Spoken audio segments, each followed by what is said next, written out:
Hello दोस्तों, मैं तुसिद आप सभी का अपने चैनल सौरव अकेडमी पर स्वागत करता हूं। आज हम मैराथन क्लास लेंगे मैथ की, जिसमें 40 क्वेश्चन करेंगे। 40 question topic wise question solve करेंगे, जिसमें हम प्रतिशत पढ़ेंगे, प्रॉफिट पढ़ेंगे, साधारण ब्याज करेंगे, साझेदारी के सवाल करेंगे, अनुपात समानुपात के सवाल करेंगे। इसे मिलाकर मतलब 15 सवाल आएंगे आपके पेपर में मैथ के, जिसमें से अगर आपने ये क्लास अटेंड की है और यह क्लास अटेंड करके आप जाओगे तो 14 या 13 क्वेश्चन आप सोल्व आराम से कर सकते हो। अब आप क्या करना है, इस क्लास को पूरा देखना है। अगर कल आपका पेपर है तो आप थोड़ा रिलैक्स फील कीजिए, क्योंकि आपने इतनी मेहनत की है। मेहनत जाया नहीं जानी चाहिए, मेहनत किया है जाया नहीं जानी चाहिए। इसलिए आप क्या करना, पेपर देने से पहले आप एक बार रिलैक्स करना और एकदम शांत मन से पेपर सोल्व करना है। और जिस चीज में आपको लगे कि ये टॉपिक मेरा, जिस टॉपिक में आपकी पकड़ मजबूत है, उस टॉपिक को पहले, उस टॉपिक के क्वेश्चन पहले सोल्व करना। ठीक है, अब हम क्लास करते हैं स्टार्ट। देखो पहला क्वेश्चन क्या है। पहला क्वेश्चन दे रखा है कि एक दुकानदार है, 1 केजी चाय को किसी को, मतलब दुकानदार कहता है क्या कि एक केजी चाय है, 1 केजी चाय को कहने के लिए 1 केजी चाय बोल रहा है, लेकिन दे कितना रहा है, 950 ग्राम। तो आप ध्यान रखना कि इस प्रकार का कंसेप्ट है जो आपके पेपर में बहुत बार पूछा है और पूछा जाएगा, क्योंकि बेईमान दुकानदार का कंसेप्ट है। अब देखो इसका सॉल्यूशन कैसे करते हैं। क्या दे रखा है, सीपी, मतलब वो कह कितने का है, 1 केजी का है, 1000 ग्राम का कह रहा है, और दे कितना रहा है, बेच कितना रहा है, एसपी कितना है, वो है 950 ग्राम। कितना है, 950 ग्राम। तो अब आप समझ गए कि कितने प्रतिशत का इसमें क्या है कि उसको लाभ हुआ है, दुकानदार को कितने प्रतिशत का लाभ हुआ है। कहने का अर्थ हो गया 50 ग्राम का लाभ है। कितने पर लाभ है, 1000 पर है। कितने पर है, 1000 ग्राम पर। इंटू परसेंट निकालेंगे तो किससे गुणा करेंगे, 100 से। तो 200 से 200 कट गई, तो हमें कितने परसेंट का लाभ हुआ, मतलब दुकानदार को कितने परसेंट का लाभ हुआ, 5% का। कितने प्रतिशत का लाभ हुआ, 5% का लाभ हुआ। अगला क्वेश्चन देखो दूसरा। अगला दूसरा क्वेश्चन है, देखो आपको भिन्न के रूप में दे रखा है, इसमें आपको ज्ञात करना है एचसीएफ ज्ञात करना है। तो एचसीएफ का टॉपिक बहुत इंपॉर्टेंट है। देखो इसका सॉल्यूशन क्या करते हैं। यदि आपको एचसीएफ निकालना है यानी महज से ज्ञात करना है, तो ऊपर दे रखा है अंश का तो महज से लेना है, नीचे क्या लेना है, एलसीएम। कहने का अर्थ है कि ऊपर तो क्या होना चाहिए, एचसीएफ होना चाहिए संख्या का, नीचे क्या होना चाहिए, एलसीएम होना चाहिए। तो एचसीएफ ऊपर संख्या का कितना आएगा, देखो 6 27 में से कॉमन क्या आ रहा है, 3। 27 और 15 में से कॉमन क्या आ रहा है, फिर 3 आ रहा है, और इन दोनों में से क्या आ रहा है, 3। तो ऊपर एलसीएम कितना आ जाएगा, 3। अब देखो नीचे एलसीएम कितना आ जाएगा, 7 14 14, और 7 का एलसीएम कितना आएगा, 14 आएगा। तो दी गई भिन्नों का मतलब एचसीएफ कितना आ जाएगा, 3/14। अगर आपको इसमें एलसीएम पूछा जाए तो ऊपर एलसीएम कर देना, नीचे एचसीएफ कर देना। ठीक है, अगला क्वेश्चन देखो, तीसरा क्वेश्चन दे रखा है कि एक व्यक्ति एक वस्तु को 550 में बेचने पर क्रय मूल्य का 1/10 लाभ प्राप्त होता है। कहने का अर्थ क्या है कि एक वस्तु को बेचता है 550 रुपए में। कहने का अर्थ है सीपी आपको दे रखा कितना है, 550 रुपए। जो लाभ प्राप्त हो रहा है यानी प्रॉफिट प्राप्त हो रहा है, वो सीपी का कितना है, 1/10 भाग है। तो आपको बताना है प्रतिशत में लाभ कितना होगा। तो देखो अब आएगा अनुपात लिया, यानी सीपी इंटू में यहाँ पे कौन जाएगा, बटा में आ गया, तो यहाँ पर कितना होगा, 1/10। कहने का अर्थ है कि 10 की वस्तु है और 1 का लाभ हो रहा है, तो आपको लाभ प्रतिशत निकालना है। तो किससे गुणा कर दो, 100 से। हमें इसकी जरूरत ही नहीं पड़ेगी, आप इतने से ही इस क्वेश्चन को सोल्व कर सकते हो। तो 100 से 100 करके कितने प्रतिशत का लाभ हो गया, 10% का क्या प्राप्त हुआ, हमें लाभ हुआ। ऐसे क्वेश्चन में आपको सीपी से कोई मतलब नहीं है, आपको जो रेशियो देने का, रेशियो की सहायता से हम सीधा क्या प्रतिशत ज्ञात कर सकते हैं। ठीक है, अगला क्वेश्चन देखो, चौथा क्वेश्चन देखो। अगला देखो चौथा सवाल। चौथा सवाल है टाइम और वर्क से, किससे संबंधित है, टाइम और वर्क से। क्या दे रखा है, 2 रेलगाड़ियों के गति का अनुपात दे रखा है, मतलब S1 अनुपात S2 का दे रखा है। दे कितना रखा है, 5 अनुपात कितना दे रखा है, 6 दे रखा है। अब वो बता रहे हैं कि दूसरी गाड़ी है, तो दूसरी गाड़ी क्या कर रही है, रेलगाड़ी है, ट्रेन है, वो 5 घंटे में, कहने का अर्थ है कि 5 घंटे में कितनी दूरी तय कर रही है, 450 किलोमीटर की दूरी तय कर रही है। तो स्पीड कितनी आ जाएगी, यानी दूरी बटा समय, स्पीड कितनी हो जाएगी, 90 किलोमीटर आ गई। तो कहने का अर्थ है कि इसका मान कितना दे रखा है, 90 दे रखा है। कितना दे रखा है, 90 किलोमीटर। ये कितना गुना है इसका, 15 गुना। तो पहली ट्रेन की स्पीड क्या होगी, यानी कहने का अर्थ है पहली रेलगाड़ी की चाल क्या होगी। अगर ये 15 गुना है तो ये भी कितना होगा, 15 गुना। तो इसकी चाल कितनी हो जाएगी, 75 किलोमीटर पर आवर्स, 75 किलोमीटर पर आवर्स। तो इसका आंसर कितना आ जाएगा, 75 किलोमीटर पर आवर्स। क्वेश्चन आपको यहाँ पर लिखा हुआ मिल जाएगा। अगला क्वेश्चन देखो, अगला देखो पांचवा क्वेश्चन, और पांचवा क्वेश्चन आपको किससे संबंधित है? इंटरेस्ट से संबंधित, सिंपल इंटरेस्ट का क्वेश्चन है। आपको दे रखा है कि क्वेश्चन दे रखा है, क्या दे रखा है? किसी धनराशि पर 40 वर्षों तक प्राप्त साधारण ब्याज है, यानी एसआई। साधारण ब्याज को क्या बोलते हैं? Simple interest. मूलधन का उस राशि का कितना गुना है? उस राशि का 2/5 गुना है। कितना है? 2/5 गुना है। तो आपको रेट निकाल कर बतानी है। रेट निकालेंगे क्या हो जाएगा? इसका अनुपात लेते हैं पहले। ऐसे अपन क्या हो गया? पी बराबर क्या हो जाएगा? 2/5। कहने का अर्थ है यदि हमारे पास में मूलधन 5 है तो उसका ब्याज कितना प्राप्त हो रहा है? 2 रुपए। अब आपको पता है कि रेट का फॉर्मूला क्या होता है, आप जानते हो। रेट बराबर क्या होता है? एस आई इंटू 100/पी इंटू क्या होता है? टी। अब आर निकालना है तो आर का मान क्या हो जाएगा? एस आई का मान कितना हो गया? 2 इंटू 100। पी का मान कितना है? 5। टी का मान दे देगा 40 वर्षों में। कितने वर्षों में निकालना है? 40 वर्षों में। तो अब देखो बहुत ईजी इक्वेशन करना। इसका भाग गया, ये 2 इंटू 2 हो गए। तो रेट कितनी आएगी? 1%। कितनी आएगी? 1%। इस प्रकार का क्वेश्चन आपको कुछ नहीं, सीधा अनुपात करना है। अनुपात से लेकर आप रेट निकाल लेना, ठीक है। अगला देखो छठा क्वेश्चन। अगला देखो सवाल है छठा। छठा सवाल आपको क्या दे रखा है? किससे संबंधित है? औसत से संबंधित है। दे रखा है प्रथम 5 अभाज्य संख्याओं का, प्रथम 5 अभाज्य संख्याओं का औसत निकालिए। तो आप जानते हो प्रथम 5 अभाज्य संख्या कौन सी होती है? पहली 2 हो गई, दूसरी 3 हो गई, तीसरी 5 हो गई, 7 हो गई, अगली कौन सी हो गई? 11। मतलब ये 5 संख्या हो गई, इनका निकालना है औसत। औसत आप जानते हो कि एवरेज क्या होता है? एवरेज होता है संख्याओं का योग, number of adds of number हो गया, ठीक है। बटा में क्या होगा? नंबर। तो इसमें क्या हो जाएगा? नंबर कितने हैं इनको जोड़ देते हैं। तो जोड़ेंगे तो 5 3 2 5 5 5 10 10 और 18 कितना हो जाएगा? 28 बटा संख्या कितनी है? 5। अब इसमें भाग लगाएंगे तो कितना आएगा? भाग कितने आ गया? 5 बार, पीछे 3 बचा। तो इसका एवरेज कितना आ गया? 5.6। एवरेज कितना आ गया? 5.6। अगला क्वेश्चन देखो, एवरेज से संबंधित है। इसमें ज्यादा करिए दो ही कंसेप्ट बनते हैं कि या तो आपको अभाज्य संख्याओं का औसत पूछा जाता है, या आपको सम संख्या का औसत पूछा जाता है, या विषम संख्या का औसत पूछा जाता है, या प्राकृत संख्या का औसत पूछा जाता है। इससे एक कंसेप्ट से एक सवाल बनता है। दूसरा है कि आपको देर का, जैसे मान लो मैं क्वेश्चन करवा रहा हूँ, अगला 7वां सवाल देखो, ये भी औसत से संबंधित है। जिसमें क्या दे रखा है कि आपके पास में 3 संख्या, 3 संख्या होगा यानी 3 नंबर है, और 3 नंबर का आपको औसत दे रखा है। कितना दे रखा है? 24 दे रखा है। कितना दे रखा है? 24। और संख्या कितनी है? 3 है। और उसमें वो बोल रहा है कि पहली संख्या और दूसरी संख्या, पहली 2 संख्याओं का औसत कितना है? पहली 2 संख्या मान लो, पहली और दूसरी संख्या। पहली संख्या इसमें दे रखी है 22 है, और दूसरी संख्या कितनी है? 34 है। तो आपको तीसरी संख्या क्या करनी है? निकाल कर बतानी है। तो आप क्या करोगे? आपको पता है कि अगर हम संख्या निकालें, संख्या का योग कितना होगा? योग कितना होगा? 3 से मैं इसको गुणा करूंगा, 34 कितना हो गया? 72। यानी 3 संख्या का योग कितना हो गया? 72। जबकि 2 संख्या का योग आपको दे रखा है, 2 संख्या का योग कितना दे रखा है? ये योग हो गया, देखो 2 और 4 6 और 5 56। अगर मैं 72 में से 56 घटा दूंगा, तीसरी संख्या मेरे पास में कितनी आ जाएगी?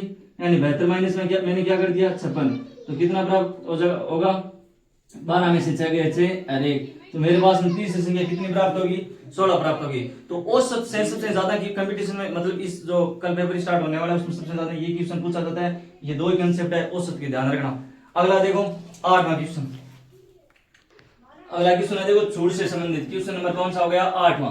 क्वेश्चन किससे संबंधित है? छूट से संबंधित। और छूट का टॉपिक आपको 2 छूट पूछी जा सकती है, 3, लेकिन आप अधिकतर 2 ही छूट पूछी जाएगी। अब देखो मैं छूट निकाल लेंगे, आपको 2 तरीके बताऊंगा, देखना। पहला है सक्सेसिव फॉर्मूला। जैसे इसमें एक क्वेश्चन दे रखा है कि कोई छूट दे रही है 10% और 20% की छूट दे रही है, तो एकल छूट बतानी है आपको। तो एक तो छूट कितनी है? डिस्काउंट फर्स्ट आपको 10% दे रखा है, डिस्काउंट सेकंड कितना दे रखा है? आपको 20% दे रखा है। तो एक तो होता है सक्सेसिव फॉर्मूला, एक तो होता है सक्सेसिव फॉर्मूला, जिसको हम क्या लिखते हैं? x plus y x minus y upon 100 होता है। एक तो ये फॉर्मूला होता है, एक होगा रेशियो मेथड से मैं बताऊंगा, ठीक है। तो जैसे इसमें देखो कितना हो गया? 10 प्लस 20 और माइनस 10 इंटू 20 बटा 100। तो 2 शून्य से 2 शून्य कट गई, तो टोटल कितना हो गया? 30 में से 2 गया, कितना बच गया? 28% की छूट। कुल मिलाकर कितने परसेंट की छूट है? ये 28% की छूट। अब इसका दूसरा तरीका देखो, ये तो चलो मान लो 2 डिस्काउंट दे रखी है तो आप क्वेश्चन कर सकते हो, लेकिन जब 3 डिस्काउंट आती है तो इस फॉर्मूले से हम नहीं कर सकते हैं। इसके लिए आप रेशियो मेथड यूज करना। कौन सा मेथड यूज करना? Ratio method.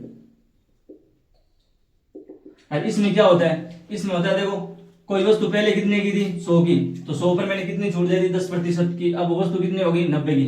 फिर वस्तु कितने की थी 100 की थी, अब वो वस्तु कितनी होगी 20% की छूट देने पर 80 की। अब आप इसका अनुपात ले लो, ये सीपी और एसपी का क्या आ गया अनुपात आ गया। तो अब देखो एक शून्य से एक शून्य कट गई, एक शून्य से एक शून्य कट गई। अब इनको गुणा कर देते हैं, तो ये तो हो गया 100 और ये कितना हो गया 72। तो मैंने कितने की छूट दी 28 की। कितने पर दी 100 पर, इंटू प्रतिशत निकालेंगे 100 से क्या करेंगे गुणा, तो 100 से 100 कट गया, हमारे पास उत्तर कितना आ गया 28%। चाहे आप ऐसे करो चाहे ऐसे करो, रेशियो मेथड मेरे लिए बेटर ऑप्शन रहेगा, आप ध्यान रखना। अगला क्वेश्चन देखो, अगला क्वेश्चन देखो 9वां क्वेश्चन है।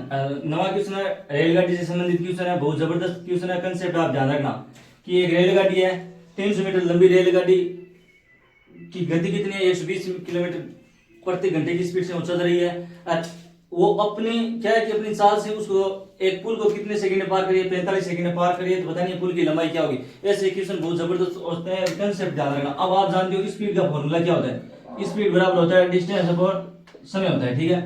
अब आपको दे रखा है कि इसमें देखो रेलगाड़ी की ट्रेन की लंबाई है, ट्रेन की लंबाई आपको दे रखी है 300 मीटर, कितनी है 300 मीटर दे रखी है। मान लो यहाँ पर ट्रेन नाम लिख लिया, और समय कितना दे रखा है आपको, समय दे रखा है 45 सेकंड। अब देखो आप यहाँ पर देखो इकाई सेम रखनी जरूरी है, यहाँ पर तो दे रखा है मीटर, यहाँ पर सेकंड है, और जबकि स्पीड किस में दे रखी है, स्पीड दे रखी है 120 किलोमीटर पर आवर्स, ये दे रखी है। अब आपको इसको क्या करना होगा, चेंज करना होगा, इसको मीटर पर सेकंड में बदलेंगे तो किससे गुणा करेंगे 5/18 से क्या करेंगे गुणा करेंगे। तो इसको मैंने किससे गुणा कर दिया 5/18 से गुणा किया। अब इसको देखो काटो, 6 से काटते हैं तो यहाँ पर कितना आ गया 20, यहाँ पर कितना आ गया 3, तो ऊपर कितना आ जाएगा, स्पीड कितनी बन जाएगी 100 बटा कितनी हो गई 3, ये हो गई मीटर पर सेकंड, किसमें हो गई मीटर पर सेकंड। अब आपको निकालना है। अब ध्यान रखना कोई भी पुल को पार करती है ट्रेन, तो पहले पुल की लंबाई होगी और साथ में किसकी लंबाई होगी, अपनी खुद की लंबाई होगी। तो पुल की लंबाई और साथ में ट्रेन की लंबाई होगी, तो फॉर्मूला क्या होगा, दूरी क्या हो जाएगी, डिस्टेंस क्या बनेगी कि एस बराबर डिस्टेंस तो हो जाएगी ट्रेन की लंबाई और प्लस किसकी हो जाएगी पुल की लंबाई, यानी साथ में किसकी हो जाएगी पुल की लंबाई, और बटा में क्या हो जाएगा समय। अब ये इसका कंसेप्ट बन गया। तो डिस्टेंस आप मतलब क्या, स्पीड कितनी देर की है 100/3 दे रखी है, कितनी देर की है 100/3 बराबर ट्रेन की लंबाई कितनी है 300 मीटर, कितनी है 300 मीटर, साथ में किसकी लंबाई निकालनी है पुल की लंबाई निकालनी है, और बटा में समय कितना दे रखा है आपको, समय दे रखा है 45 सेकंड। तो ये हो गया। अब देखो इसका 3 का भाग इसमें कितने बार गया 15 बार, 15 को मैं इससे गुणा करूंगा, देखो कितना आएगा 100 × 15 बराबर कितना हो जाएगा 300 प्लस पुल की लंबाई। 100 को मैंने 15 से गुणा किया, कितना हो गया 1500 बराबर कितना हो जाएगा 300 प्लस पुल की लंबाई। अब पुल की लंबाई कितनी आ गई 1500 में से मैंने 300 घटा दिया, कितना बच गया 1200। तो पुल की लंबाई कितनी आ गई 1200 मीटर। उस पुल की लंबाई कितनी थी 1200 मीटर। ऐसा कोई भी सवाल आता है तो आपको ध्यान रखना, पुल आ जाए या कोई दूसरी किसी वस्तु का नाम आए तो साथ में ध्यान रखना ट्रेन अपनी लंबाई साथ में क्रॉस करेगी, तो उस वस्तु की लंबाई और ट्रेन की लंबाई या उस पुल की लंबाई ट्रेन की लंबाई दोनों साथ में ऐड होगी, तो फॉर्मूला ये बनेगा। अगला क्वेश्चन देखो 10वां, अगला सवाल देखो 10वां सवाल। अगर 10वां सवाल है साझेदारी से संबंधित, किससे संबंधित है साझेदारी से। अगर कोई आदमी निवेश करता है साथ में मिलकर काम करते हैं उसको बोलते हैं साझेदारी। साझेदारी से क्वेश्चन दे रखा है कि 3 साझेदार है ABC है, कौन 3 साझेदार कौन है A B और C है, 3 साझेदार है। वो क्या करते हैं अपनी पूंजी किस अनुपात में निवेश, यानी उनका लाभ दे रखा है, सॉरी प्रॉफिट का अनुपात दे रखा है। प्रॉफिट का अनुपात क्या दे रखा है आपको, दे रखा है 4, 5 और 6 के अनुपात में दे रखा है, ठीक है। अब वो क्या कर रहा है कि इसमें ये लाभ है, यदि लाभ में C का हिस्सा A की तुलना में 200 अधिक है, यदि C की तुलना में मान लो C की तुलना में A का लाभ कितना अधिक है 200 रुपए अधिक है, कितना रुपए अधिक है 200 रुपए अधिक है, तो आपको कुल प्राप्त लाभ बताना है तो कितना होगा। अब देखो A से C कितना अधिक है 2 अधिक है, और 2 की वैल्यू आपके पास में कितनी है 200 है, तो कितना गुना हो गया 100 गुना है। अब आपको बताना है टोटल लाभ कितना हुआ, तो टोटल लाभ कितना है 4, 5, 9 और 6 कितना हो गया 15। टोटल लाभ कितना है, टोटल कुल प्रॉफिट कितना है मेरे पास में 15, और रियल में एक्चुअल में कितना गुना हो जाएगा 100 गुना, तो टोटल लाभ कितना आ गया 1500 रुपए। कितना रुपए आ गए 1500, यानी 1500 रुपए आ गया, ठीक है। तो इस क्वेश्चन का आंसर कितना हो जाएगा 1500। साझेदारी का एक क्वेश्चन आएगा, ठीक है। अगला देखो 11वां सवाल है। 11वां सवाल एक क्वेश्चन हमने किसका किया था एलसीएम का किया था। अगला सवाल किसका है एलसीएम का। एलसीएम देखो भिन्नों का एलसीएम निकाल सकते हैं, एलसीएम निकाल सकते हैं। ये किसका दे रखा है 10 को।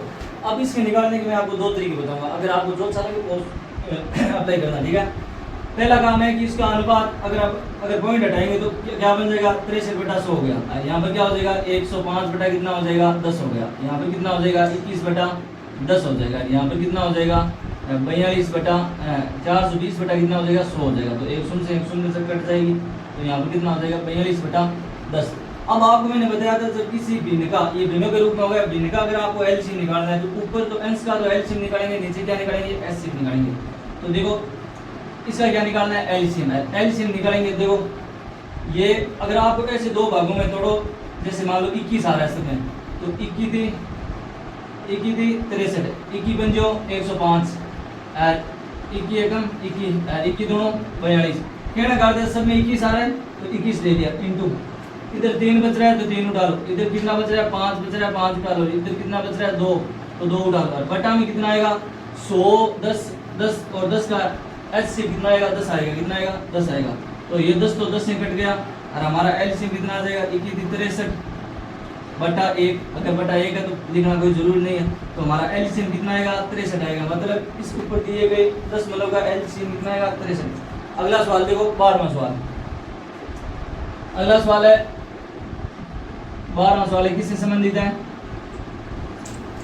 अनुपात से संबंधित है। अनुपात वाले क्वेश्चन से आपको दे रखा है यदि ए बी सी का अनुपात दे रखा है, कितना दे रखा है अनुपात दे रखा है 4, 5 और 6 दे रखा है।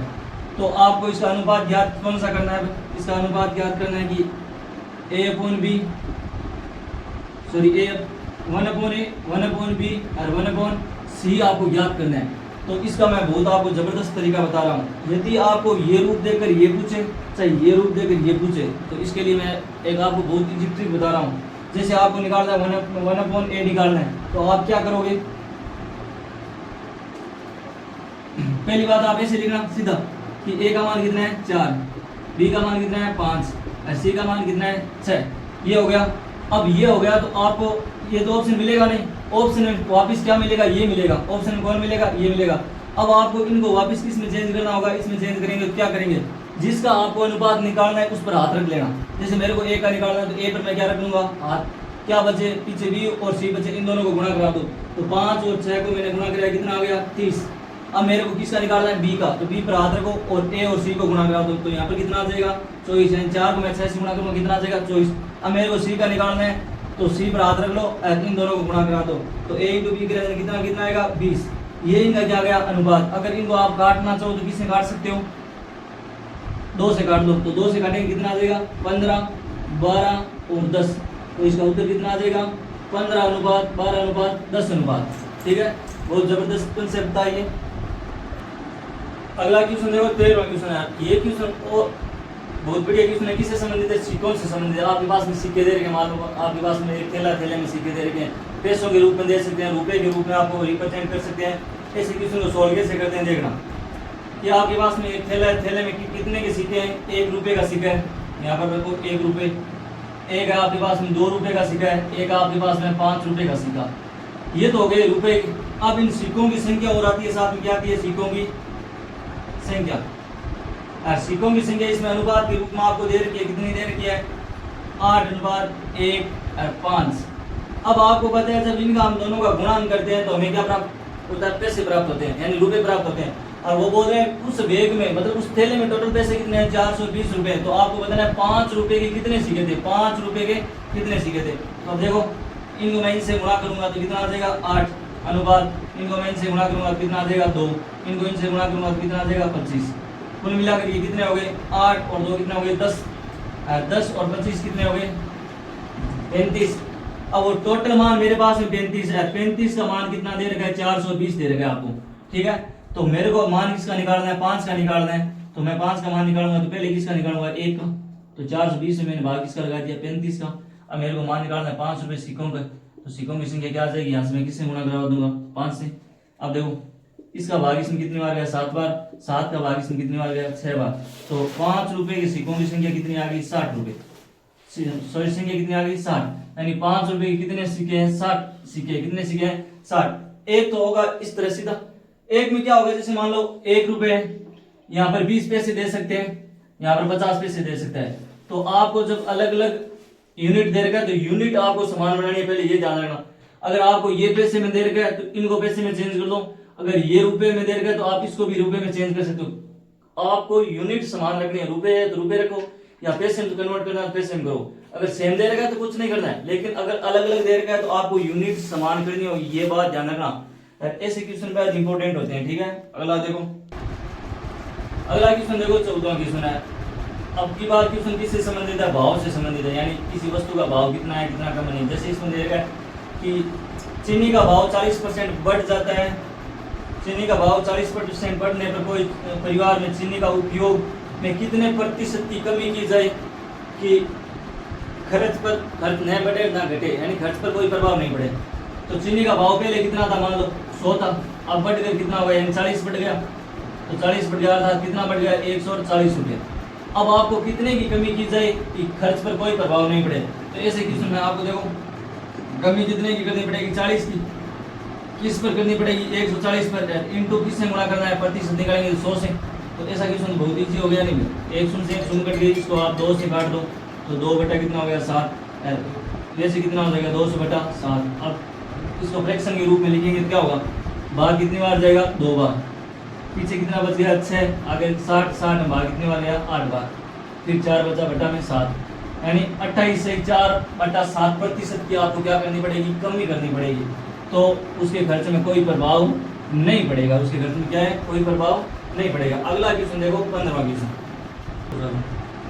अगला देखो 15वां सवाल। और अब की बात क्या है, साधारण ब्याज और चक्रवृद्धि ब्याज में आपको अंतर पूछा हुआ है। और आपको इसके लिए मैं एक फॉर्मूला बताऊंगा। अगले क्वेश्चन में क्या है कि 10% ब्याज पर 2 वर्षों के लिए चक्रवृद्धि और साधारण ब्याज का अंतर है वो 1 रुपये दे रखा है। तो आपको बताना है कि वो राशि क्या होगी, यानी वो मतलब आपको प्रिंसिपल की वैल्यू बतानी है। तो इसके लिए आप एक फॉर्मूला ध्यान रखना कि एस चक्रवृद्धि ब्याज और साधारण ब्याज का अंतर बराबर होता है P इंटू R बटा 100 का स्क्वायर। ये एक कंसेप्ट होता है, आप इसको ध्यान रखना। और ये किसके लिए, 2 वर्षों के लिए। ये किसके लिए, 2 वर्षों के लिए। 2 वर्षों के लिए आपको अगर साधारण ब्याज और चक्रवृद्धि ब्याज में अंतर पूछा जाए तो आप ये फॉर्मूला सीधा यूज करना है। अब वो बोल रहे हैं साधारण ब्याज और चक्रवृद्धि, मतलब साधारण ब्याज और चक्रवृद्धि ब्याज में अंतर दे रखा है 1 रुपये। कितना दे रखा है, 1 रुपये। पी का मान आपको याद करना है, इंटू यानी पी क्या प्रिंसिपल, प्रिंसिपल का राशि याद करनी है। आर का मान आपको 10 दे रखा है, बट्टा में क्या होगा जाएगा 100 स्क्वायर। 1 शून्य से 1 शून्य कट गई। अब देखो 1 बटा 10, 10 का स्क्वायर कितना हो जाएगा 100। तो यहाँ पर बट्टा में इधर आएगा गुणा में, तो पी का मान कितना आ जाएगा 100 रुपये। कितना आ जाएगा 100 रुपये। तो प्रिंसिपल कितना आ गया 100 रुपये। तो ये एक बहुत जबरदस्त कंसेप्ट है, ध्यान रखना, सीधा फॉर्मूला लगाना है आपको और मान आ जाएगा। अगला देखो सवाल, अगला देखो ब्याज से संबंधित है, एक और कंसेप्ट है बहुत जबरदस्त है। क्वेश्चन नंबर कौन सा है, 16वां क्वेश्चन है। और क्वेश्चन में आपको क्या दे रखा है कि दे रखा है साधारण ब्याज एक पर उधार दी गई एक राशि 2 वर्षों के लिए। एक मान लो मूलधन है, इस मूलधन को 2 वर्षों के लिए अगर हम देते हैं, यानी 2 ईयर्स के लिए देते हैं, तो ये कितना हो जाता है, 2 ईयर्स के बाद में इसकी रेट हो जाती है 720 रुपये हो जाती है। और फिर बोल रहे हैं अगले 7 वर्षों में, यानी अगले 7 वर्षों में वो कितना हो जाता है, 7 ईयर्स में कितना हो जाता है, 7 ईयर्स में हो जाता है 1020। आपको रेट निकाल कर बतानी है, इसकी क्या निकाल कर बतानी है, रेट। ऐसा कोई भी सवाल है, यानी ऐसे कंसेप्ट में आपको ये ध्यान रखना कि साधारण ब्याज हर साल के लिए समान होता है। तो अब देखो ये बीच का गैप कितने हो गया, 5 साल का हो गया। और 5 साल में राशि कितनी बढ़ गई, देखो राशि बढ़ गई, इसको घटा लो, देखो 0, 2 में से 2 गया 0, 10 में से 7 गया 3, यानी 5 साल में राशि कितनी बढ़ गई 300 रुपये। तो 1 साल में राशि कितनी बढ़ेगी 60 रुपये, यानी 1 साल का ब्याज कितना आ गया 60 रुपये आ गया। तो हम यहाँ पर प्रिंसिपल निकाल सकते हैं। देखो 2 साल का अगर अमाउंट कितना हो गया, यानी विसर्जन, अमाउंट किसको बोलते हैं, विसर्जन। विसर्जन का फॉर्मूला क्या होता है, एसआई प्लस पी होता है, यानी साधारण ब्याज प्लस मूलधन। अब आपको यहाँ से मूलधन निकालना है, क्या होगा, प्रिंसिपल मेरे पास कितना है 720 रुपये, और माइनस क्या हो जाएगा एसआई, एसआई कितना है 1 साल का 60 है, तो 2 साल का निकाल दो, तो 2 साल का कितना हो जाएगा 120। तो यहाँ से 120 घटा दूंगा, तो प्रिंसिपल की वैल्यू मेरे पास कितनी आ गई 600 रुपये। और आपको ये याद करके बताना था कि प्रिंसिपल की कितना होगा। तो ऐसे क्वेश्चन को आपको इस तरह सोल्व करना है, बहुत इजी कंसेप्ट है। अगला क्वेश्चन देखो, अगला क्वेश्चन देखो, क्वेश्चन नंबर है 17वां। और क्वेश्चन बहुत जबरदस्त क्वेश्चन है और वर्गफल से कार्य संबंधित क्वेश्चन है। कार्य संबंधित हम प्रत्येक टॉपिक का 3 या 4 क्वेश्चन करेंगे इस क्लास में। कार्य संबंधित यदि दूसरा क्वेश्चन है जिसमें दे रखा है ए बी सी 3 आदमी है, मान लो 3 है, वो मिलकर कार्य करना, उनसे आपको क्या करवाना है, कार्य मिलकर करवा रहा है। करवाना। जबकि वो बोल रहा है कि ए और बी मिलते हैं तो कार्य कितने दिन में पूरा करते हैं? 12 दिन में। बी और सी मिलते हैं तो कार्य कितने दिन में पूरा करते हैं? 16 दिन में। सी और ए मिलते हैं तो कार्य कितने दिन में पूरा करते हैं? 24 दिन में। ये बात दे रखी है। अब आपको मैंने ये प्रश्नावली आप ध्यान रखना, ऐसा कार्य संबंधित कोई भी क्वेश्चन है तो पहला मेथड है, सबसे इजी मेथड होता है एलसीएम मेथड, यानी एलसीएम। अब इन तीनों का आपको क्या निकालना है? एलसीएम निकालेंगे। तीनों का एलसीएम कितना आएगा? 48 आएगा। कितना आएगा? 48। अब देखो, अगर मैं इस कार्य ये कार्य कर रहे हैं, अगर इसमें टोटल ये जो आया ये टोटल वर्क होता है, जो एलसीएम आता है ये क्या होता है? टोटल वर्क होता है। और अगर मैं टोटल वर्क में इसका भाग लगाऊंगा तो इनकी कार्य क्षमता ये क्या आएगी? कार्य क्षमता। इस टोटल वर्क में मैंने 12 का भाग लगाया, कितनी बार गया भाग? 4 बार। तो इन दोनों की कार्य क्षमता कितनी आ गई? 4। अब इन दोनों की कार्य क्षमता कितनी आ जाएगी? 3। और इन दोनों की कार्य क्षमता कितनी आ जाएगी? 2। अब आपको टोटल काम करना है तो ये देखो, इन सबको इधर जोड़ो, इन दो सबको जोड़ेंगे तो क्या हो जाएगा? 2a प्लस 2b और प्लस 2c होगा, मतलब 2 2 जना है तो 2 2 हो गए। और टोटल इनकी कार्य क्षमता कितनी आई है? 4 3 7 2 कितना हो गया? 9। अब देखो, मैं इन दो से सब कॉमन लेता हूं, अंदर क्या बच गया? a प्लस बी प्लस सी बराबर कितना हो जाएगा? 9। a प्लस बी प्लस सी तीनों की कार्य क्षमता कितनी आ गई?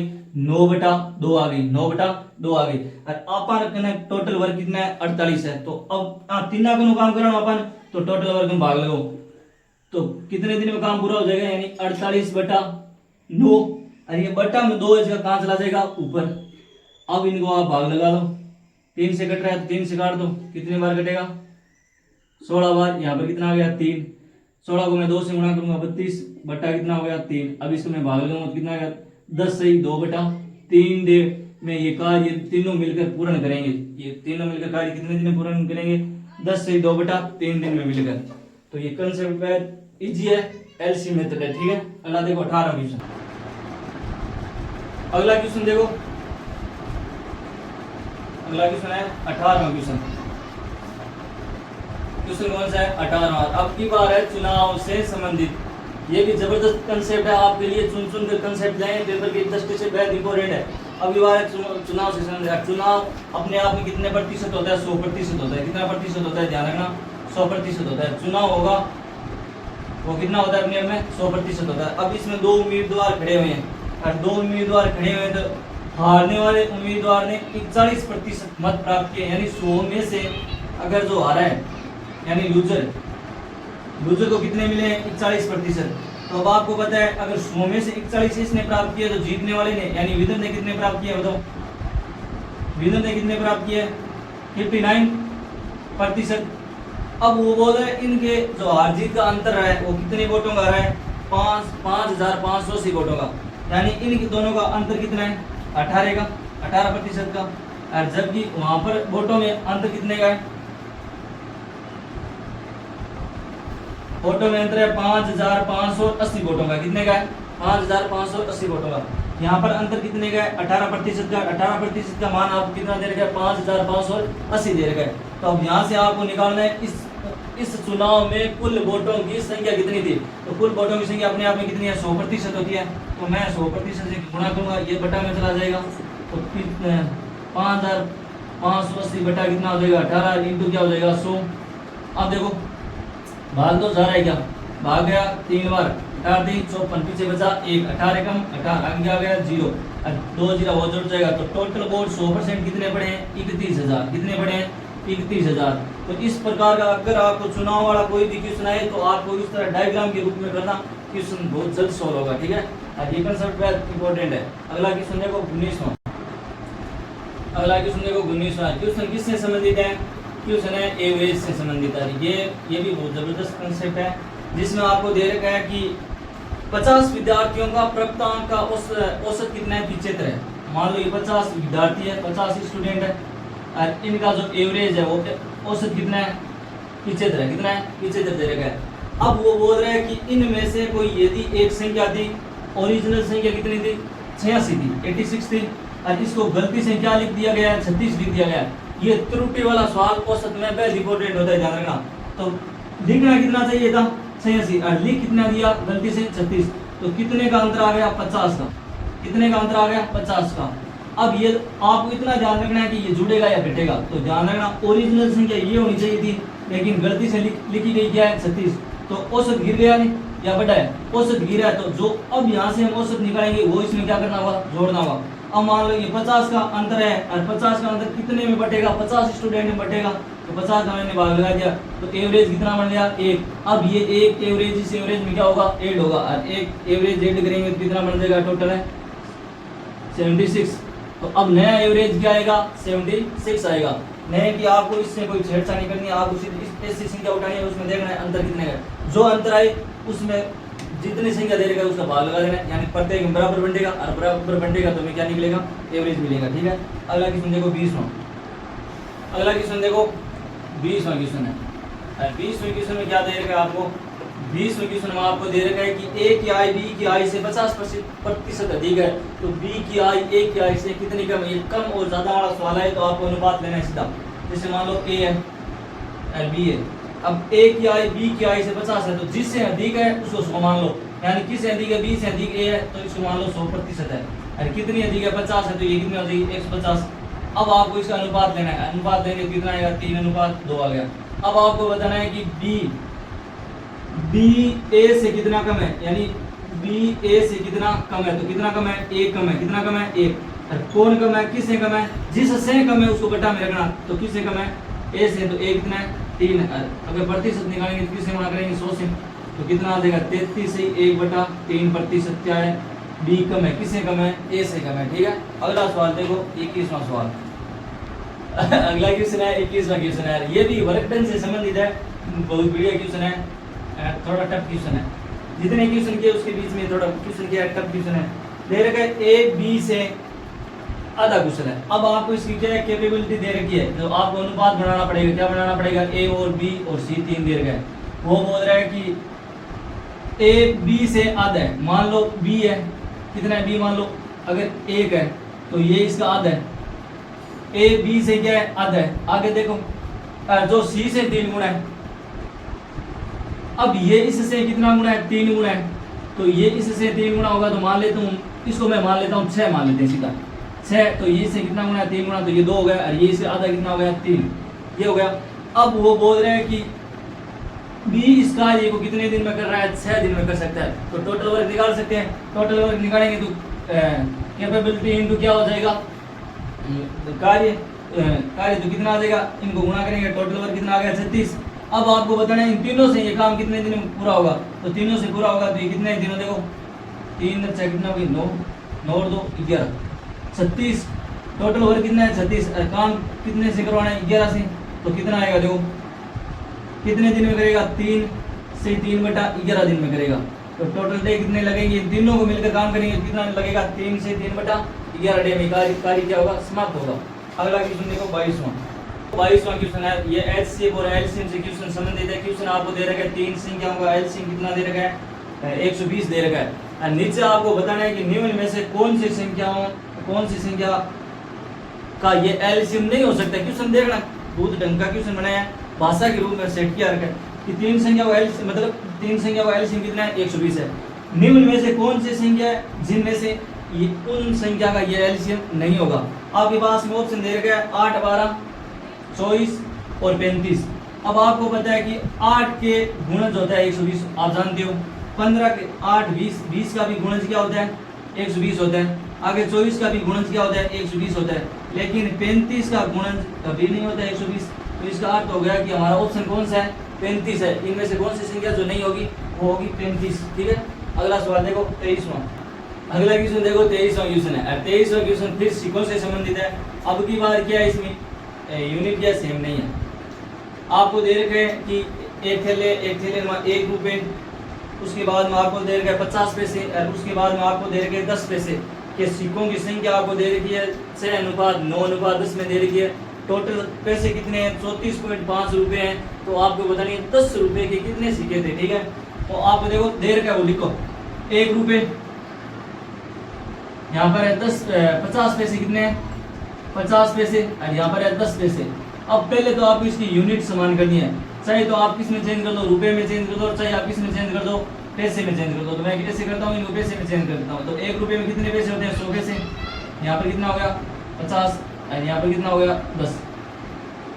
दूसरी बात इनका अनुपात दे रखा है 6 अनुपात 9 अनुपात, सीखों की संख्या कितनी है 10, 9 अनुपात नहीं 6 9 और 10 दे रही है। आप इनको भी काट कर लिख सकते हो, देखो आप इनको 10 से काटेंगे, यहाँ पर 10, यहाँ पर कितना आ जाएगा 5, यहाँ पर कितना आ जाएगा 1। अब इन दोनों को आपस में गुणा करा दो, तो गुणा करेंगे तो कितना आ गया 60, यहाँ पर कितना आ गया 45, यहाँ पर कितना आ गया 10। ठीक है, अब वो बोल रहा है इन तीनों का योग, इन तीनों का योग दे रखा है, और इन तीनों का योग कितना रुपए दे रखा है, रुपए में दे रखा है, ध्यान रखना। तो इन तीनों का योग करो आप, कितना होगा 60, 10 कितने हो गए 70, 70 और 45 कितने हो गए 115। 115 क्या है पैसे है, 115 पैसे का मान कितना दे रखा है 34.5 रुपए दे रखा है। क्या दे रखा है 34.5 रुपए दे रखा है। अब आपको क्या करना होगा, इसको किस में चेंज करना होगा, पैसे में चेंज, सॉरी रुपए में चेंज करूंगा तो मैं किसका भाग लगाऊंगा 100 का, 100 का भाग लगाऊंगा तो क्या होगा, एक रुपए में चेंज होगा तो क्या होगा 1.15 रुपए का मान कितना हो जाएगा 34.5 रुपए। अब यहाँ से आपको मान निकालना है एक का मान निकालेंगे क्या होगा, देखो तो 34.5 बट्टा 1.15 इंटू 10 पैसे की सिक्कों की संख्या निकालनी है, तो 10 पैसों की सिक्कों की संख्या कितनी है 10 है, तो 10 से मैं क्या कराता हूँ गुणा कराता हूँ, तो ये पॉइंट हट जाएगा, तो 10 तो गायब। अब ये मैं पॉइंट हटाऊंगा तो कितना आ जाएगा 100, ये हट गया। अब देखो इसका भाग इसमें कितनी बार गया 3 बार, यानी 115 थी कितना होता है 345 होता है, और 3 को मैं इनसे गुणा करूंगा 10 रुपए के कितने सिक्के थे 300 सिक्के थे, कितने थे 300 सिक्के। तो इस प्रकार का देखो यूनिट चेंज करके क्वेश्चन आता है, तो आपको पहले यूनिट से मान बनानी है, यूनिट से मान बनाएंगे कितना उत्तर आ गया 300 सिक्के, सिक्कों की संख्या कितनी आ गई 300।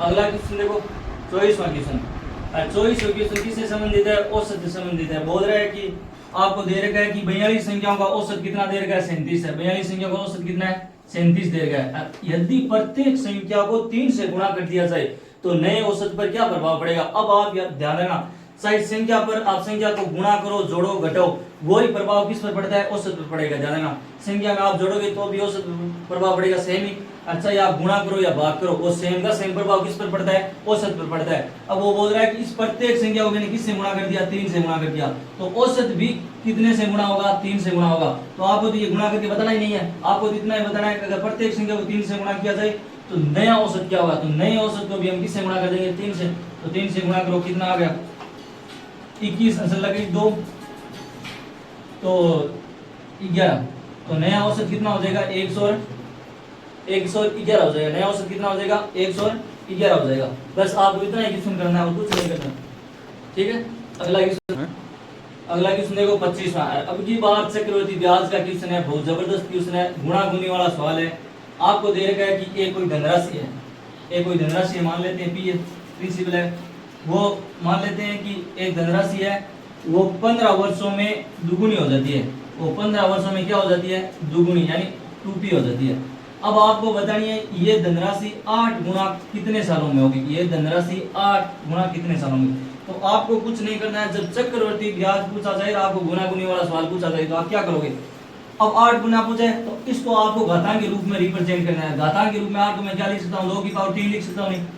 अब आपको बताना है, आपको कुछ भी नहीं करना, जैसे ये कितने ब्याज बन गई 3 बन गई, 15 वर्षों को सीधो इनसे क्या करा दो गुणा करा दो। कोई भी सवाल हो आपको ब्याज चक्रवृद्धि ब्याज को आप पूछा जाए तो आपको ऐसे ही करना है, समय पूछा जाए टाइम पूछा जाए तो आपको जो लास्ट में दे रखा है कितना गुणा हो उसको पहले किस में लिखना है घात के रूप में, और जो घात है उस घात को किससे गुणा करा दो समय से, तो वो टोटल समय आ जाएगा कितना आ जाएगा 15 × 3, तो 8 गुनी कितने सालों में हो जाएगी 45 ईयर्स में, कितने ईयर्स में होगी 45 साल, तो राशि अपने आप की कितनी गुनी हो जाएगी 8 गुनी। अब तो देखो ये तो हो गया किसके गुणी का सवाल हो गया, मतलब चक्रवृद्धि ब्याज का। अब देखो साधारण ब्याज का मैंने आपको बताया था कि आपको जब गुना गुनी का सवाल दे रखा है तो ये आपको फॉर्मूला ध्यान रखना था, आपको उसमें रेट टाइम 2 ही पूछा जाएगा। अगर टाइम दे रखा है तो रेट पूछी जाएगी, अगर रेट दे रखी है तो टाइम पूछा जाएगा। एन क्या यहाँ पर गुना है, यानी 3 गुना 2 गुना 5 गुना 6 गुना गुनी वाले कंसेप्ट है। साधारण ब्याज में ये फॉर्मूला लगेगा, बाकी अगर चक्रवृद्धि ब्याज में गुना और गुनी वाले सवाल पूछे तो आपको ऐसे करना है, ठीक है।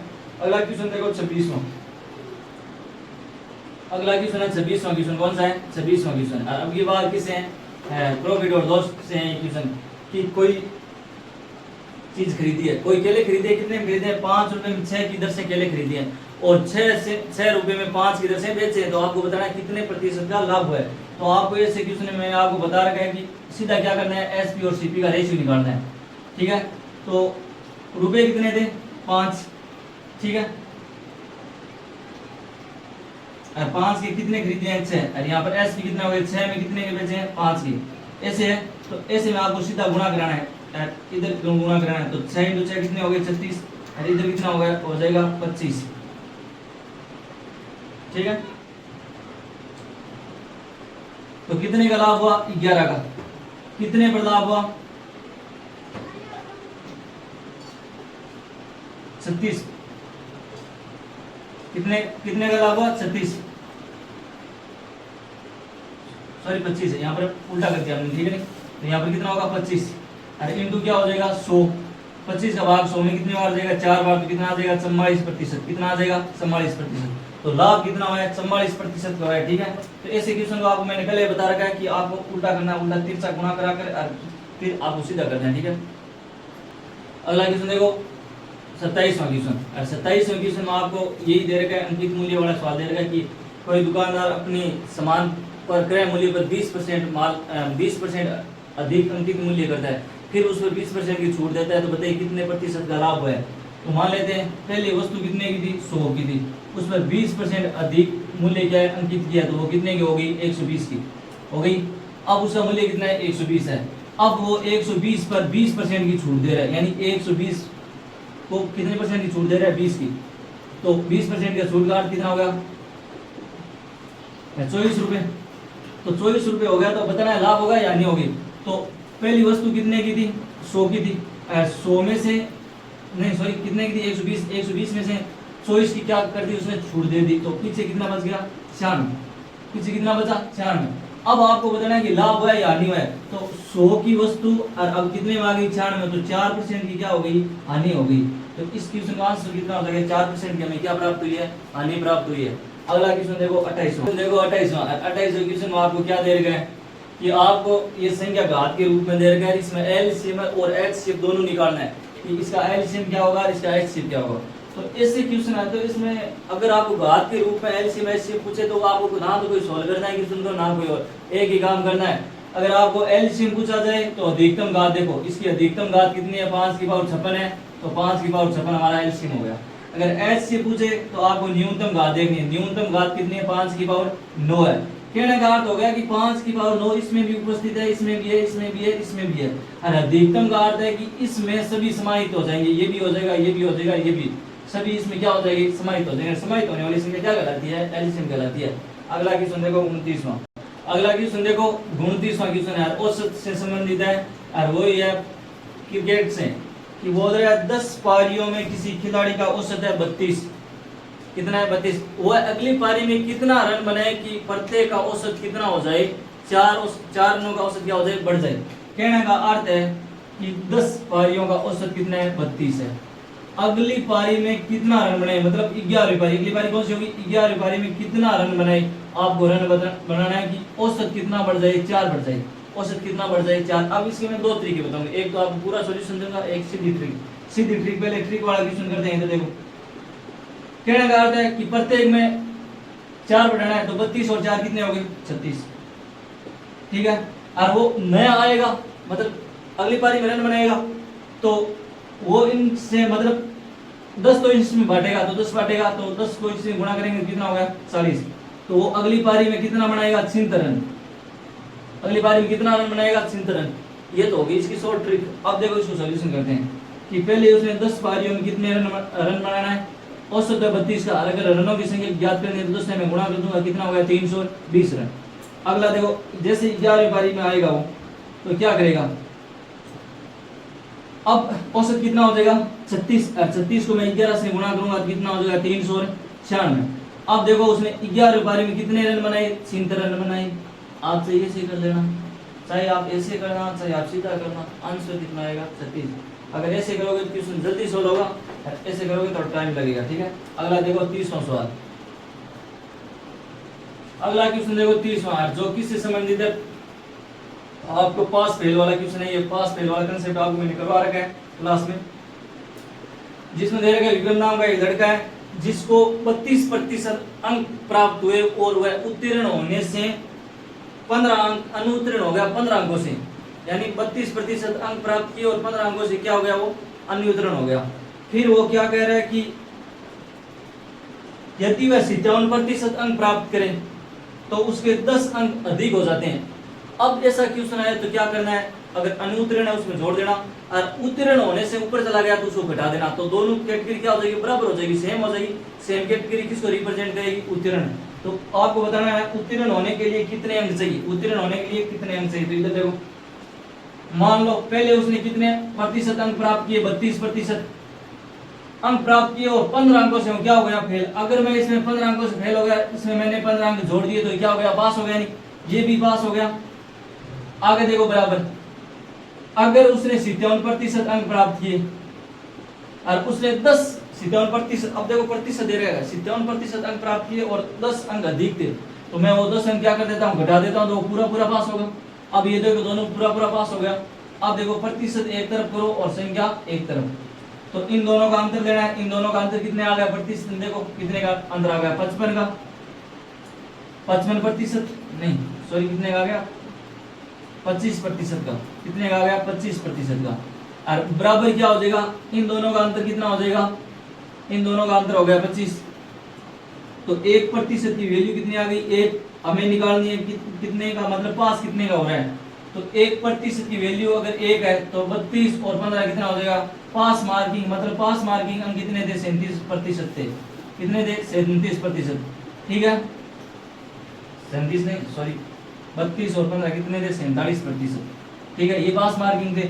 अब टोटल इसमें दूसरा कंसेप्ट बनता है, टोटल नंबर कितने थे, तो टोटल नंबर 100% है, तो 100 को दोनों तरफ से गुणा कर देंगे, टोटल नंबर कितने हो गए, 100 नंबर थे, यानी परीक्षा कितने नंबर की, टोटल 100 नंबर की थी।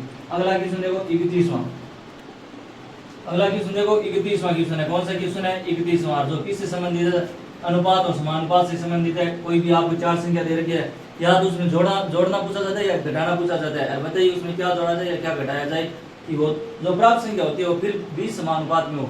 तो ऐसा क्वेश्चन कोई भी हो तो आपको करना है, तो आप विथ आंसर के साथ में, मतलब ऑप्शन दे रखे हैं उनसे करना। जैसे इसमें ऑप्शन आपको दे रखे हैं 6, 7, 8, 9 दे रखे हैं, और आपको संख्या दे रखी है 4 संख्या दे रखी है। संख्या कौन कौन सी दे रखी है, 26, 44, 56 और 104, ये 4 संख्या आपको दे रखी है। अब आपको इसके ऑप्शन दे रखे हैं, क्या दे रखे हैं, मान लो 6, 7, 8, 9 दे रखे हैं, इनमें से क्या घटाया जाए। मान लेते हैं आपने समानुपात पढ़ा है, समानुपात में क्या होता है, समानुपात होता है A/B बराबर होता है C/D होता है, ये बराबर होना चाहिए मानता हूँ। करते हैं, देखो लिखा मैंने 26/44 लिख दिया, बराबर क्या लिख दिया, 56/104, ठीक है। अब देखो इनमें से मैंने पहले 6 घटा रहा हूँ दोनों तरफ, अगर मैं दोनों तरफ 6 घटाऊंगा तो 20 और यहाँ पर आएगा 38, तो 20/38 और 20/38, और यहाँ ऐसे करो, इनको काट दो, पहले काट देते हैं, काटेंगे कितना आ जाएगा, 13/22। इधर मैं 2 से या 4 से काटूं, 4 से काटेंगे कितना आएगा,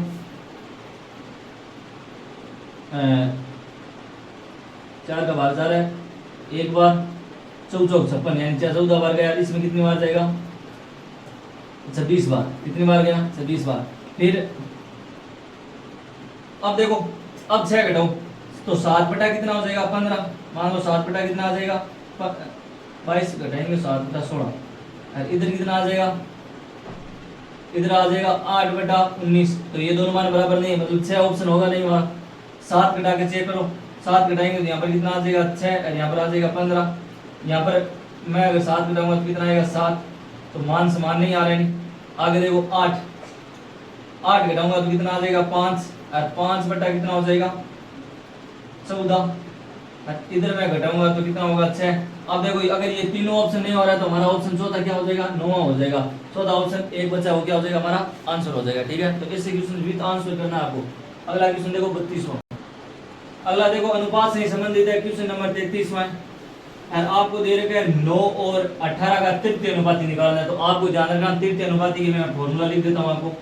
तृतीय अनुपाती का फॉर्मूला क्या होता है, तृतीय अनुपाती तृतीय अनुपाती का फॉर्मूला होता है बी स्क्वायर अपॉन होता है ए, बी स्क्वायर अपॉन क्या होता है ए होता है। और मध्य अनुपाती का फॉर्मूला और लिख देता हूँ। मध्य अनुपाती का फॉर्मूला क्या होता है, रूट में ए बी होता है, ये भी याद रखना। और क्या बच गया, चतुर्थ अनुपाती क्या होता है, चतुर्थ अनुपाती क्या होगा, यानी बी इंटू सी होगा, बटा में क्या होगा ए होगा। ये चतुर्थ अनुपाती का फॉर्मूला, मतलब इन फॉर्मूलों को अगर आप याद है तो क्वेश्चन सीधा सॉल्व कर सकते हो। जैसे इसमें पूछा है तृतीय अनुपाती, संख्या आपको दे रखी है 9 और ए का मान 9 है और बी का मान कितना दे रखा है 18 दे रखा है। तो आप सीधा इस क्वेश्चन में मान रखो, मान रखेंगे तो 18 इंटू 18 और बटा में कितना आ जाएगा 9, 9 का भाग 18 में कितने बार गया 2 बार, तो हमारा आंसर कितना आ जाएगा 36। तो तृतीय अनुपाती कौन सा होगा 36 होगा। कौन सा होगा 36 होगा। बहुत इजी है, ठीक है नहीं।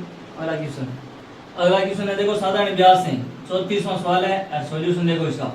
गुना और गुनी वाला सवाल है कि दे रखा है प्रतिवर्ष साधारण ब्याज की कौन सी दर पर 7 वर्षों में कोई राशि 4 गुनी हो जाएगी। 7 वर्षों में कोई राशि कितनी गुनी हो जाएगी 4 गुनी। तो आपको दर बतानी है कि कौन सी दर पर, यानी आर बराबर, आप मैंने पीछे फॉर्मूला लिखा था n माइनस 1 बटा क्या हो जाएगा टी, और रेट निकालेंगे तो किससे गुणा कर देंगे 100% से। अब देखो इस फॉर्मूले में सीधा मान रखो कितना गुनी है 4 गुनी, और माइनस कितना हो जाएगा 1, समय कितना दे रखा है 7 वर्ष, इंटू क्या हो जाएगा 100, तो क्या हो जाएगा 3/7 इंटू क्या हो गया 100%। अब देखो 300 बटा 7, 300/7 में क्या लिख सकता हूँ अनुपात में भिन्न में लिखते हैं, फ्रैक्शन में लिखेंगे तो क्या होगा, भाग कितनी बार गया 4 बार 28, फिर 2 बार 20, फिर कितना बच गया 6, यानी 42 सही 6/7% क्या आएगी उसकी रेट आएगी। तो इतनी रेट के साथ में वह 7 वर्षों में कितनी गुनी राशि हो जाएगी 4 गुनी। तो आपको ये फॉर्मूला नोट कर लेना। अगर साधारण ब्याज दे रखा है, साधारण ब्याज में आपको गुना और गुनी का सवाल दे रखा है तो ये फॉर्मूला यूज करना और कुछ भी नहीं करना है। अगला क्वेश्चन देखो 35वां। अगला क्वेश्चन देखो वर्क डन से क्वेश्चन है, क्वेश्चन नंबर है 35वां। अरे कोई मतलब 3 लड़कियां और 3 लड़कियां अलग अलग किसी काम को करती है, और 3 काम को अगर वो अलग अलग करती है एक साथ में काम करे तो कितने दिन में करेगी। तो आपको क्या करना है, एलसीएम मेथड से इस क्वेश्चन को करना है। मान लेते हैं कि पहली लड़की है जिसका नाम है संध्या, वो संध्या कितने दिन में कार्य करती है 15 दिन में। कितने दिन में करती है 15 दिन में। अगली लड़की है मान लो कौन सी है जो 10 दिन हम काम करें, मान लेते हैं अंजलि है। दूसरी लड़की कौन है, अंजलि है, वो कितने दिन में कार्य करती है 10 दिन में। आगे मान लेते हैं एक लड़की है जो कितने दिन में काम करती है 20 दिन में करती है। मान लेते हैं कोई सी ऑप्शन कोई भी मान लेते हैं, वो कार्य कितने दिन में करती है 20 दिन में। अब मान लो ये तीनों एक साथ मिलकर इस कार्य कितने में करेंगे, तो आपको क्या करना है एलसीएम लेना है। इनका एलसीएम कितना आएगा 60 आएगा, फिर इसका भाग लगाओ कितनी बार गया 4 बार, इसका कितना गया 6 बार, इसका कितने गया 3 बार। अब आपको बताना है तीनों मिलकर कितना करेगा, यानी एस ए और सी तीनों मिलकर इनकी एफिशिएंसी कितनी होगी 10 और 13, और टोटल कार्य कितना है 60, तो 60 बटा कितना हो जाएगा 13। ये इतने दिन में कार्य करेगी तो भाग लगाओ कितनी बार जाएगा 13 चौके 52, 4 से 8 बटा 13 दिन में ये कार्य करेगी। ठीक है, तो ये हो गया वर्क डन का कार्य। अगला देखो 36वां क्वेश्चन 36वां। आपको एक संख्या दे रखी है उसके प्रतिशत निकालना है, बार बार प्रतिशत दे रखा है तो आप कैसे क्वेश्चन सॉल्व करते हो। क्वेश्चन दे रखा है कि 800 है, 800 का आपको पहले 15% निकालना है, फिर इसी संख्या का कितना प्रतिशत निकालना है, इसी का आपको निकालना है 120%, और फिर इसी संख्या का कितना निकालना है 40%। यानी कहा कि जो भी है उसको आप किस में कन्वर्ट कर देना गुणा में। अब प्रतिशत हटाओ, और प्रतिशत हटाएंगे तो बटा में कितना आएगा 100, इसका प्रतिशत हटाएंगे तो बटा में कितना आएगा 100, इसका प्रतिशत हटाएंगे तो बटा में कितना आएगा 100। ठीक है, तो ये 2 शून्य से ये 2 शून्य कट गई। आगे देखो इन 2 शून्य से ये 2 शून्य कट गई। अगर इसका भाग 4 का भाग 100 में कितनी बार गया 25 बार। आगे देखो आगे ये संख्या किससे कटे 5 से काट दो, यहाँ पर कितना आ गया 3, और यहाँ पर कितना आ जाएगा 5। अब देखो इनको गुणा करो तो 8 3 24, 24 इंटू कितना हो गया 12, और बटा में कितना आ गया 5। तो इनको गुणा करते हैं तो 12 चौक 48 से लगी 4, 24 और 2 कितने हैं 24 और 4 कितने हो गए 28, और बटा में कितना हो गया 5। अब संख्या निकालो पॉइंट में निकाल दो तो भाग कितने आ गया 5 बार, पीछे बचा 3, आगे होता है 8 38, भाग कितने आ गया 7 बार 0.60। तो वो संख्या कितनी आएगी 57.60 आएगी। आप इस तरह कोई भी सवाल दे रहे हैं आपको गुणा के शब्दों को गुणा के रूप में क्या करना है चेंज करना है। ठीक है, अगला देखो 37वां सवाल। अगला क्वेश्चन देखो 37वां सवाल है। कौन सा सवाल है? 37वां सवाल। और 37वां सवाल क्या दे रखा है कि अनुपात का सवाल दे रखा है कि कुछ रुपयों को ए बी सी में 3 में बांटा गया है। मान लो ए और बी और सी 3 में बांटा गया है। किस अनुपात में बांटा गया है? ये देखो 5:7:6 में बांटा गया है। आगे बोल रहा है कि क्वेश्चन है बी सी से 4500 रुपए अधिक लेता है। बी सी से कितने रुपए अधिक लेता है? 4500 रुपए अधिक लेता है। तो आपको बताना है सी का मान क्या होगा। तो अगर एक का मान मान लो कितना है? 45 है। तो आपको मान किसका निकालना है? 6 का। तो 6 को इससे क्या कर दो? गुणा कर दो। तो टोटल सी का मान आ जाएगा। सी का मान कितना आ जाएगा? 0 0 मसला की 3 27,000 रुपए। तो सी की वैल्यू कितनी आ जाएगी? 27,000 रुपए आ जाएगी। अगला क्वेश्चन देखो 38वां क्वेश्चन। अगला क्वेश्चन देखो 38वां क्वेश्चन। 38वें क्वेश्चन प्रतिशत और अनुपात दोनों मिश्रित है। ठीक है, दे रखा है कि ए बी से 40 अधिक है।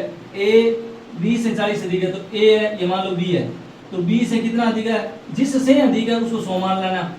बी से अधिक है तो बी कितना प्रतिशत हो गया? 100%। और कितना अधिक है? बी से कितना अधिक है? 40। तो ये हो गया 140। आगे देखो, आगे आपको दूसरी कंडीशन दे रखा है बी सी से 20% कम है। बी सी से कितना प्रतिशत कम है? 40% नहीं 20% कम है। तो मान लो सी कितना होगा? 120 होगा, तभी तो ये 20% कम है।